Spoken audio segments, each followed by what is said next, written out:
So I'm going on my 13th year, so it'll be 13 years in August. Hey, how much has the Aero Bureau changed in 13 years?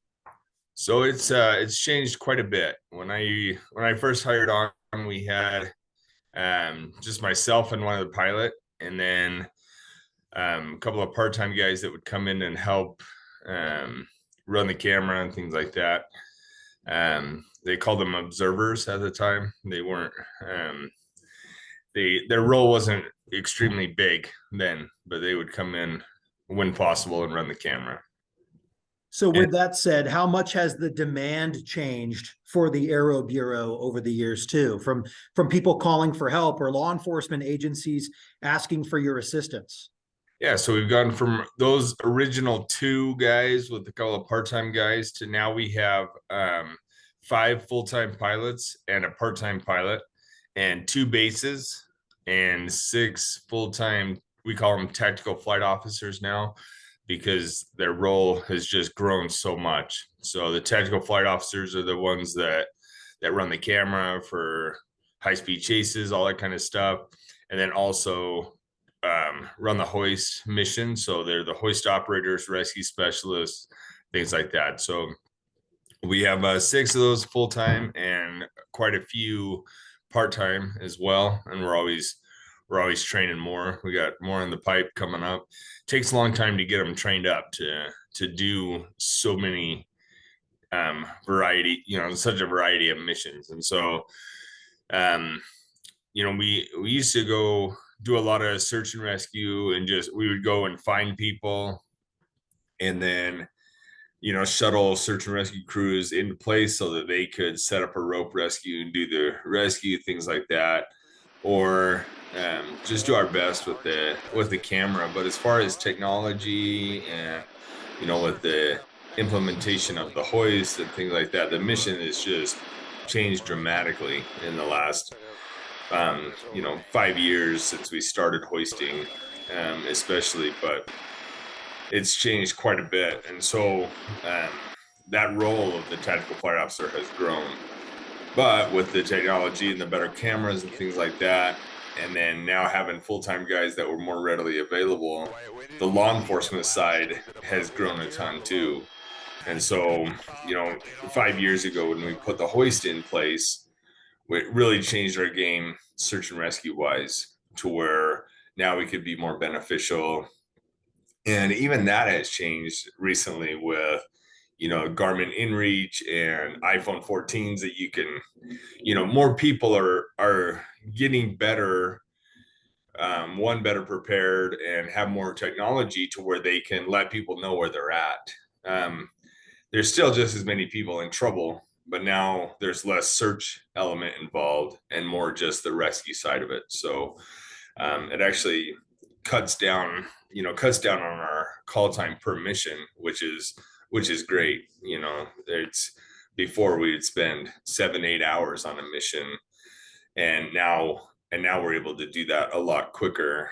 Um, and so that's really good. And then just on the law enforcement side, that's really come along recently, kind of a combination of having more people available and more readily available. And then obviously just as crime rates and everything go up, we're kind of meeting that demand and being more readily available with the helicopter and some pretty cool technology to help on those pursuits and things like that. Yeah, I mean, I think I noticed one of your recent Slot Canyon search and rescue missions from this past weekend. I mean, I think it was 15-20 minutes. You were in and out of there between picking some people up, bringing them to an LZ, picking some people up, including, I think, your rescue specialist on the last hoist there, and bringing them to the LZ. And then everything was done in about 20 minutes for that actual. Now, it didn't account for flight time to the location and, bringing people in.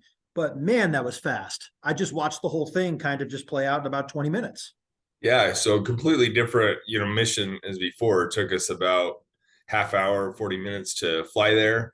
The people had a good light source, and so we were able to find them pretty quickly.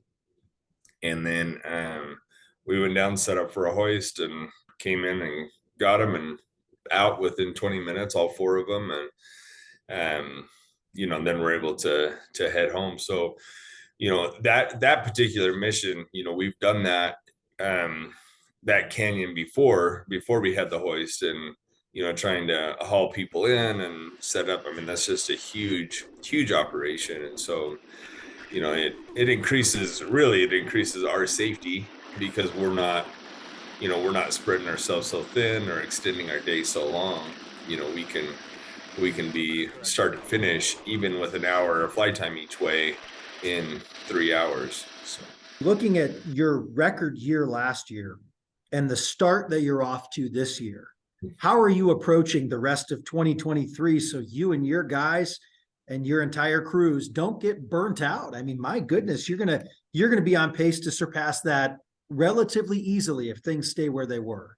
yeah. So and when you look at it, I originally sent over the numbers for just to match the first 3 months, and that doesn't really tell a story, because this isn't our busy season, right? So we're having a crazy year already with call outs and rescues and law enforcement and stuff like that. We're just go, go, go. And we haven't even got into the busy season yet. And so, we're still trying to figure out what that busy season looks like in St. George, because this is the first full year of that base in operations. And so, biggest thing is just trying to get good schedule in place, good people in place, so that we're ready for that.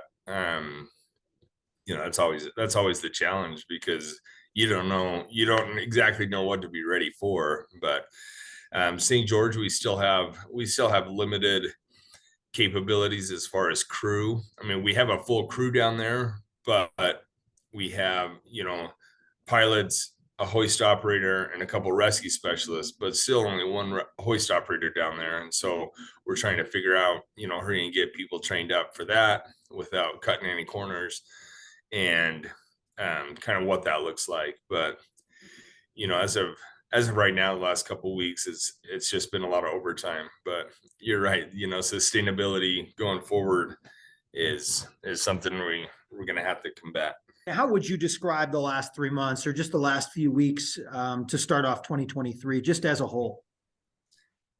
Yeah, so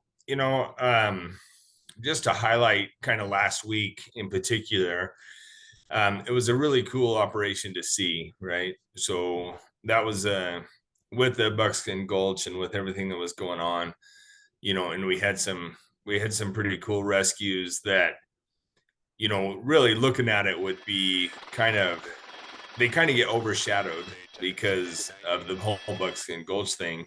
But they were, at the beginning and at the end of the Buckskin Gulch, that really highlighted the capabilities and the professionalism and kind of the intensity of what we do, but kind of get looked past because of the numbers and things for the buckskin.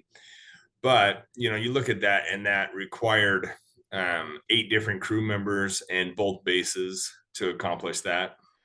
And we had crew members driving back and forth to fill in at the different base. So we had a crew member that drove for 5 hours from Salt Lake down, or from his home down to St. George, to supplement that crew so that they could go out one day. And they ended up spending 2 days out there. And then I drove down there for some training on Thursday of last week, and ended up going back out to Buckskin. And so it was cool to see just how we intermixing of crews and everything like that between North and South. I don't look at it as, separate bases. Really, it's all just one team. And last week really emphasized the importance of being available for each other and helping each other out. And it was a really cool team effort to see it all play out.